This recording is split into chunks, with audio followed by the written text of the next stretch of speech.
Panorama group, जो सोचता है वो करता है। नमस्कार, आप देख रहे हैं न्यूज हार्ट। मैं हूं आपके साथ अस्मी सराफ। अमेरिकी राष्ट्रपति डोनाल्ड ट्रंप ने बुधवार को रूस के साथ तेल व्यापार करने के लिए भारत पर अतिरिक्त 25% टैरिफ लगाने की घोषणा की थी। इसके अलावा 25% टैरिफ के साथ अमेरिका ने अब भारत पर कुल 50% टैरिफ लगा दिया है। देखिए, भारत पर डोनाल्ड ट्रंप के भड़कने की कई वजह हो सकती है। पहला ये कि अमेरिका के कहने के बावजूद भारत ने अपने दोस्त रूस से कारोबारी रिश्ता नहीं तोड़ा है। दूसरा ये वजह हो सकता है कि रूसी तेल पर भारत ने अमेरिका को आईना दिखाया है और कहा है कि जब अमेरिका और यूरोपियन यूनियन रूस से सामान खरीद रहे हैं तो हम क्यों न खरीदें। ट्रंप इसलिए भी नाराज हो सकते हैं क्योंकि भारत ने एक बार फिर पाकिस्तान संग सीज फायर का क्रेडिट नहीं दिया, जबकि ट्रंप बार बार खुद क्रेडिट ले चुके हैं। पाकिस्तान समेत कई देशों ने डोनाल्ड ट्रंप के लिए नोबेल की मांग की थी, मगर भारत ने उल्टे इस पर कह दिया कि क्या वो इसके हकदार हैं।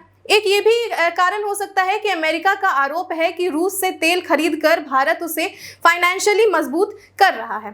इसलिए अमेरिका ने अब भारत पर कुल 50% टैरिफ लगा दिया है। देश के प्रधानमंत्री नरेंद्र मोदी ने डोनाल्ड ट्रंप की ओर से भारत पर लगाए गए टैरिफ को लेकर करारा जवाब दिया है। पीएम मोदी ने कहा है कि भारत अपने किसानों के हितों से कोई समझौता नहीं करेगा। ट्रंप के टैरिफ पर पीएम मोदी ने कहा कि भारत अपने किसानों, पशुपालकों और मछुआरों के हितों से कभी समझौता नहीं करेगा। मोदी की यह टिप्पणी सीधे तौर पर वॉशिंगटन को एक संदेश माना जा रहा है। भारत की ओर से रूस तेल का आयात जारी रखने को लेकर दोनों देशों के बीच व्यापारिक तनाव बढ़ने को आया है। प्रधानमंत्री नरेंद्र मोदी ने दिल्ली में आयोजित एक सम्मेलन में हिस्सा लेते हुए कहा कि किसानों का हित भारत की सर्वोच्च प्राथमिकता है।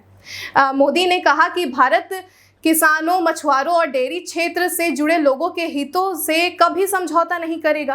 पीएम ने सम्मेलन में आगे कहा कि मुझे किसानों के हितों की रक्षा के लिए कीमत चुकानी पड़ेगी तो भी मैं उसका कीमत चुकाने के लिए तैयार हूं।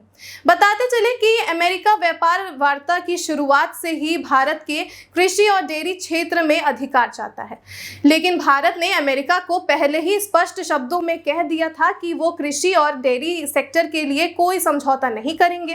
नई दिल्ली में MS स्वामीनाथन शताब्दी अंतर्राष्ट्रीय सम्मेलन में पीएम मोदी ने कहा कि हाल ही में पीएम धन धान्य योजना को भी मंजूरी दी गई है। इसके तहत उन 100 जिलों को चुना गया है जहां खेती पिछड़ी रही है। यहां सुविधाएं पहुंचाकर किसानों को आर्थिक मदद देकर खेती में नया भरोसा पैदा किया जा रहा है। पीएम किसान सम्मान निधि से मिलने वाली सीधी सहायता ने छोटे किसानों को आत्मबल दिया है।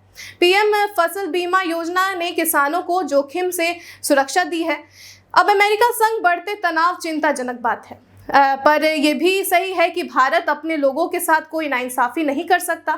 फिलहाल देखने वाली बात होगी कि यह तनाव कब हल्का होता है। आप देखते रहिए न्यूज हार्ट। धन्यवाद।